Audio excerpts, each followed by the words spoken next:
মোহাম্মদপুর এলাকা। মোহাম্মদপুর এলাকার অবস্থা দেখেন, এখানে রাস্তায় প্রচুর জ্যাম। আর এই যে এখানে দোকানগুলো রাস্তার ভিতরে দুইটা তিনটা ভ্যান লাইন দিয়ে রাইখা দিছে। এখনও দেখেন কি অবস্থা। তা আসলে আমাদের দেশে এখনও পুরোপুরি সংস্কার হয় নাই। বিশেষ করে এটা বর্তমান সরকারের দ্বারা একটা আবেদন করতে চাই, এই মোহাম্মদপুরের এই দোকানগুলো যাতে এইভাবে থেকে উড়াইয়া দেওয়া হোক রাস্তার থেকে। কারণ এটা বড় একটা রাস্তা, এই রাস্তার ভিতরে যদি এইভাবে দোকানগুলো থাকে তাহলে সারাটা জীবন আমাদের মনে করেন হয়রানি করতে হবে। বিশেষ করে আমি আসাদ গেটের থেকে রিস্কায় উঠছি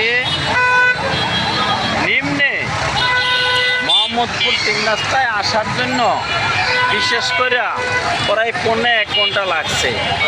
আর 15 মিনিট লাগছে হলে আপনার এই মসজিদের এখানে আইতে।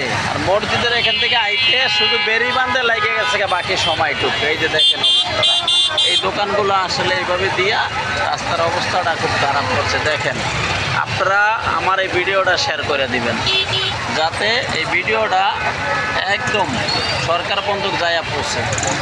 আল্লাহ হাফেজ, ভালো থাকবেন।